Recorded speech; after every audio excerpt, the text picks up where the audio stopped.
Hi, I'm Bob LaLiberte with the Cube Research, and welcome to this analyst angle on reskilling the network workforce for an AI-driven era. Now, today we're talking about one of the most pressing and often least discussed challenges in enterprise networking, that being people and skills. As AI reshapes how networks are designed and operated, we're also facing a major generational shift in the workforce, with a significant portion of experienced network professionals approaching retirement. So, joining me to unpack what this really means and how Cisco is thinking about reskilling at scale are Par Murat, the VP of Learn with Cisco, and Ryan Rose, Director of Skills and Certifications Product Management, Learn with Cisco. We've talked a lot about the technical programs, but one of the things I wanted to talk about is that you've also introduced some new programs aimed at the business professionals. So, Par, maybe you could explain why was it important to build a business practitioner track, and what did you want these non-technical leaders to walk away with, having gone through it? Yeah, absolutely. So AI is not just affecting technical skills. AI is impacting every job across every sector. And so AI skills are now just as critical as digital skills. And the type of shifts that are happening are huge. It's projected to be 40% of an individual's role is going to be impacted, changed by AI. And we took that to heart. We also have a lot of confidence in the fact that as we are using AI to look at trends that are forthcoming, looking at massive amounts of data, what are those skills that are going to be needed? So we wanted to provide the same leadership that we have in our technical certifications and apply that to the business practitioner, as well as the business technologist. So we looked at what those skills were. We pulled these certifications together that we'll go into a little more depth around, but it was really to address this need at this point in time, because it's not just the practitioners, it's also the leaders that need to be demonstrating this kind of skill set to set that tone, to provide that player coach sort of leadership. And the certifications, even though they're new, we've just come out with them. We are absolutely seeing a lot of traction around that. And again, we're building not only the practitioner level certifications, but we have a whole portfolio at that literacy level as well.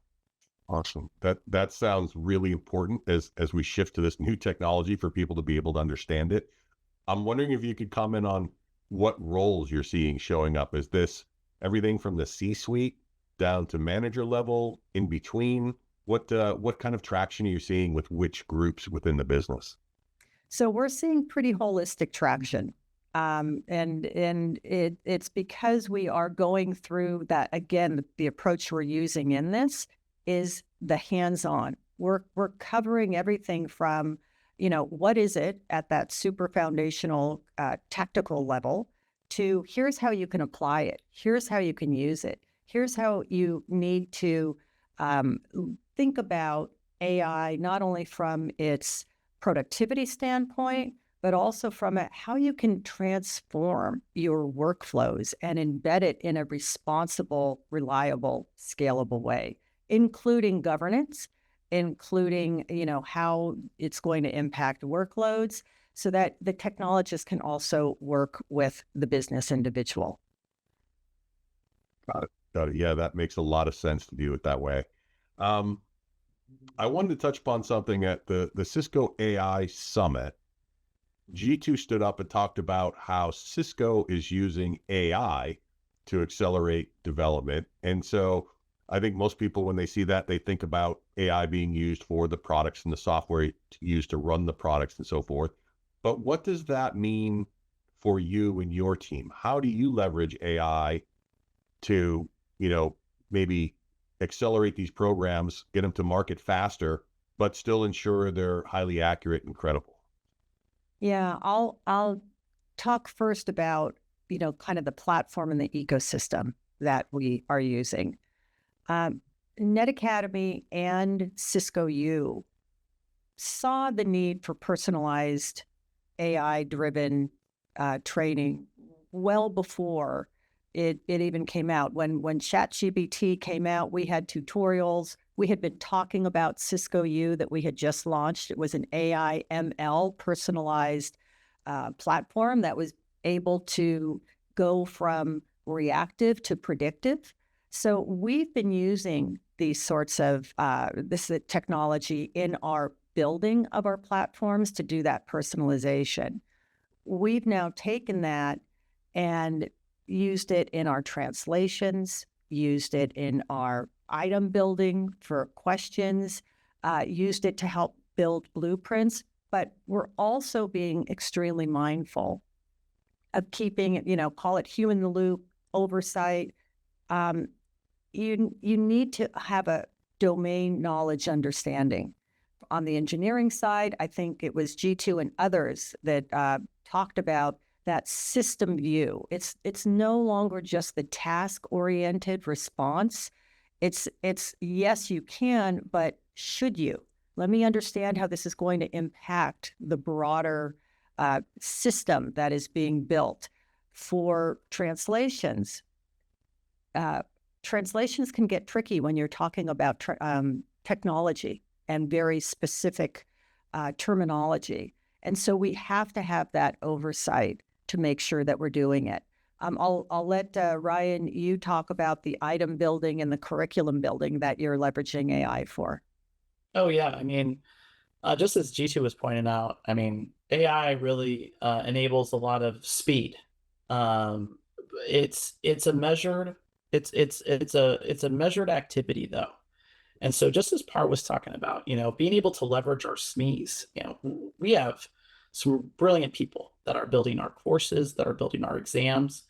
And one of the things that I always like to point out is every response that you get from an AI engine is in fact a hallucination, not just the ones that you don't like.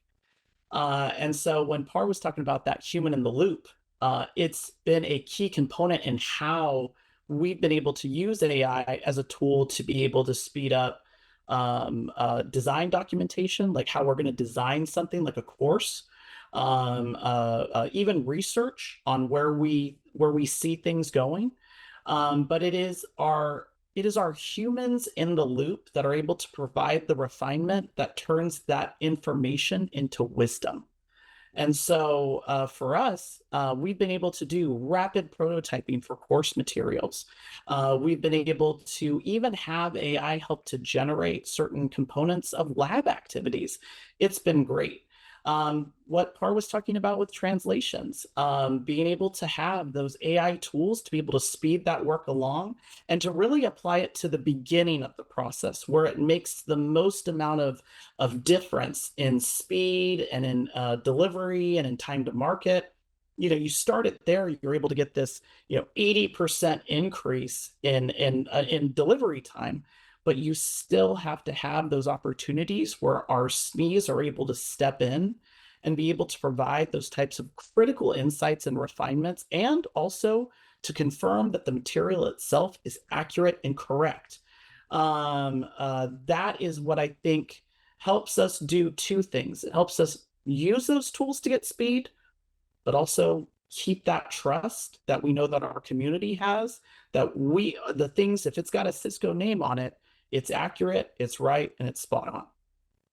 Yeah, and you've got a great position being at Cisco with the volume of skilled CCIEs and technical people that you have. And again, as we mentioned earlier about that the senior people retiring, but those in over the next 5 years or so, but being able to leverage them today to help drive the courses and understand what's going on is so critical, right? That you said, the human in the loop, that feedback loop, being able to get and leverage that experience to drive it for the next generation is hugely important.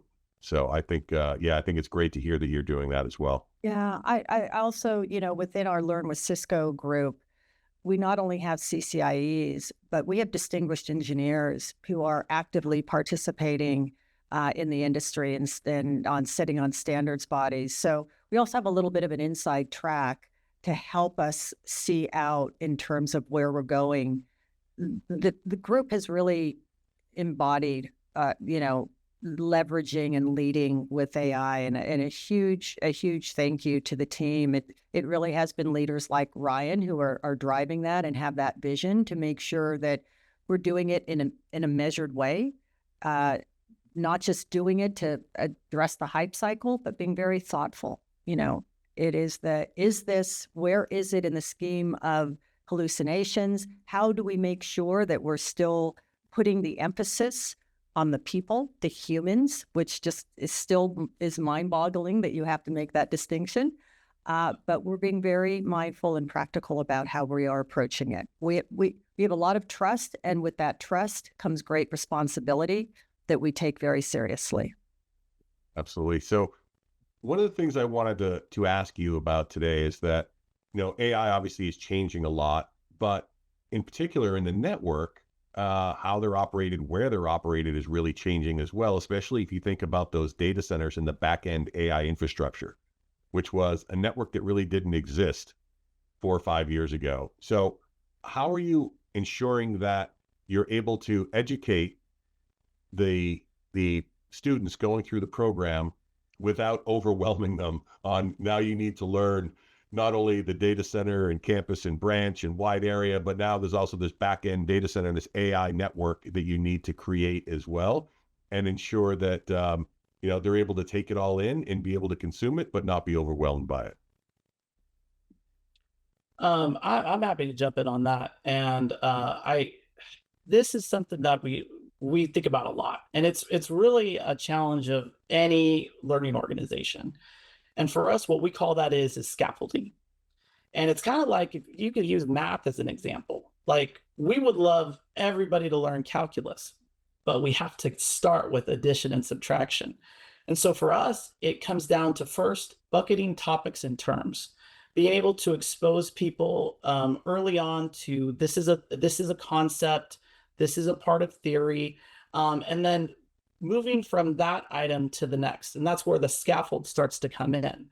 What ultimately happens, and I'll just use the CCNA journey to someone who would ultimately work inside of these modern data centers, which require a knowledge of networking, compute, and storage, and so many other things, automation, security, I can keep going, is, as we start to help that first person identify on their learning journey, here's all of the kind of the buffet of all of these things that are out there in the network engineering world.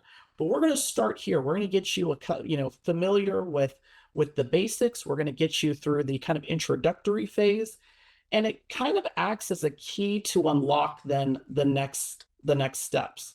Think of it as almost like a video game that after you're able to do those first couple of worlds and now you want to explore. Well, now you have the background and the experience to be able to take the next step. And that CCNA journey, for example, into that modern data center, well, that's where we start to provide opportunities to test into those areas, or not test into more, test the areas. So we start to cut those items up into small use cases that you might want to explore, or small concepts that you might want to take a tutorial on, or even videos or lab experiences, just to start getting your feet wet, start to engage. We have, for example, this entire course called Data Center Networking Fundamentals. It's brand new. And speaking to your question about how do you help make that bridge? That was actually a course that we made that was a rev up, which means that anyone in the entire world could take it for a limited amount of time. I believe we made it for 45 days. And it was one of the most popular courses that we had available on Cisco U, and it was because it did exactly what you're asking. We started to expose that world in its functions. Beyond that, we then start to build those programs around job roles. So that way you're not overwhelmed. Not every single person that learns calculus will be a mathematician, and not every single one of them is going to go into rocket science. So we start to divide them out by tasks. So we have a data center design area. We have a data center troubleshooting area. We have just I want to just build this stuff. I'm a builder. And we have an AI infrastructure building area. And then those items scaffold to the expert level, which is how do I architect these items? How do I match these things to business outcomes? And so the whole map of this is finding those opportunities to explore and present to our learners where they can start, making getting started very easy, but then cutting up that journey so it's scaffolded. So they're taking one step at a time and they're not getting discouraged. They're able to advance at a really nice pace and not feel like, wow, day one, I'm learning calculus. And instead, it's like, no, we're going to meet you where you're at and help you kind of on that journey. Excellent. Yeah, that sounds like a great approach to take. And, this has been a fantastic conversation. Unfortunately, we're running out of time. So I just wondering, what would you like to leave the viewers with one takeaway? Maybe what's the best first step, whether you're a student, you're an engineer, or maybe even some enterprise leader. What's the step for them to take to get involved with Learn with Cisco? Start by exploring what we have. Stay curious. We offer free all the way up to professional level courses, and choose your own adventure. We are willing to meet you where you're at, and we think we have something that you can definitely get value from. Yeah, I would agree with Par. This is such an exciting time to be in networking. There's so much new technology and new opportunities. AI to zero trust. I mean, it's like there's so much that you can do. Par mentioned our community. I can't say enough. Start in our community. You'll find fellow travelers in that space, mentors that are there. A lot of really great knowledge and advice. So if you get a chance, that would be my first recommendation, joining that Cisco Learning Network. Excellent. Those are both, I think, great advice from both of you. And it is, you mentioned how exciting it is right now, and I couldn't agree more, which ties back to how we started with, hey, there's a whole bunch of people thinking about retiring. And when you think about it, that was the last time networking was really, really cool, was the internet boom. And now those people who've grown up with the internet are now getting to see this massive transition to AI as they sail off into the sunset. But it provides an awesome opportunity for people who are coming into the workforce, who are entering it during this time, because of the distributed nature of these modern networks and these modern AI environments. The network is cool again, and you're helping them understand how to make it even cooler with all the skills and the learnings that you're bringing together. So Par, Ryan, thank you so much for joining me today. Thank you. Hey, thank you. And I want to thank everyone for watching this as well. For more information on Learn with Cisco and Cisco Networking Academy, make sure you check out Cisco's website. And as always, thank you for watching this Analyst Angle on theCUBE.